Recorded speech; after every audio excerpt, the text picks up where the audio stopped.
Okay, so I would imagine you had a very busy day yesterday. How many phone calls? Were people yelling at you? Who were you yelling at? Tell us about your day yesterday and what He's not a yeller. Tell us, you were whispering at people with intensity. So what was your day like yesterday as this vote for the budget approached? Well, for me, it was really almost nondescript. I basically sat up in the House chamber for 6 hours, all to be expected to answer questions on the higher ed budget, and was never asked a question. So I just got to observe and watch a lot of passionate people on both sides of an argument try to come to terms with a budget that I think all sides agreed is certainly not the last version of the budget that will be voted on in the coming weeks. Higher ed spared the budget acts for the most part, correct? Well, it depends. Yes, we're held stable in our operations funding, direct state funding to institutions, which is one of the things that we've asked for. We haven't asked for more money. We just asked for stability. But the problem is that if we've cut the TOPS award by 20%. And, to me, I've been very consistent with this. TOPS is in my opinion, a commitment from the state to students that tells them when they perform at a certain level, that the state is going to provide this amount of support for their college education. And I think once those students have agreed to that and they've met their end of the bargain, we owe it to them. And a 20% discount is a 20% cut to that promise is still, in my opinion, not fulfilling the promise. But Dr. Jimmy, if it came down to one or the other, and I guess I had made this point earlier this week, to fully fund TOPS to the detriment of the schools that those very kids will be attending, does that make sense? That doesn't make sense, but it's a false choice. I mean, we've got a $28 billion budget. We've got $9 billion in state general fund.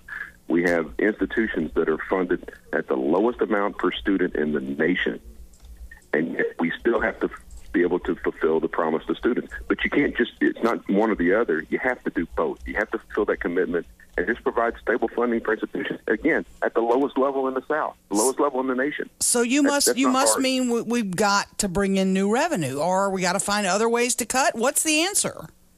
Well, I think most of the people that I talked to yesterday and listening to the conversations, I think they all agree that there is going to have to be a way to bring in some revenue. Now, the way they do that is where there's subject to debate, and whether that's cleaning some of the exemptions off of the current sales tax, whether it's renewing only half of the penny sales tax that's going off the books. Remember, we all get a tax break on July 1 of that 1 penny sales tax, and so whether it's renewing a portion of that.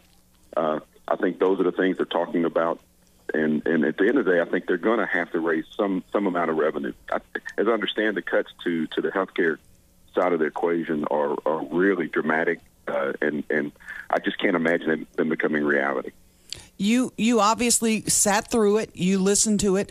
How big was the fight over healthcare and our hospitals, the safety net hospitals? All of us in Shreveport are really concerned. Well, and I think you have right to be concerned. And to be honest, I didn't see it as a fight. I saw it as a pretty civil disagreement. Now, there was a lot of passion, but there was a big conversation. I think that you had one side that was intent on passing a budget. You had another side that said, we cannot pass this budget. And that was where the stalemate was. And, of course, it was a close vote, and the budget now goes to the Senate. And, it's all eyes are on the Senate to see what they do. My message is the same. We have got to continue to stabilize funding to colleges and universities. We've got to fulfill the TOPS promise, because the talent pipeline, we've got to create a talent pipeline that's going to be competitive in the 21st century economy. And we're starting off way behind. The schools are ready to deliver and to give Louisiana a competitive advantage, but we've got to solve this finance issue. The Senate Finance Committee is likely to slice and dice this budget, correct? You wouldn't. There's no way this is the final budget. You believe that? I do believe that. I don't believe that there's no way. I can't imagine this budget becoming reality. Not because of the total level of spending. That's something for others to argue about. But the impact of the cuts on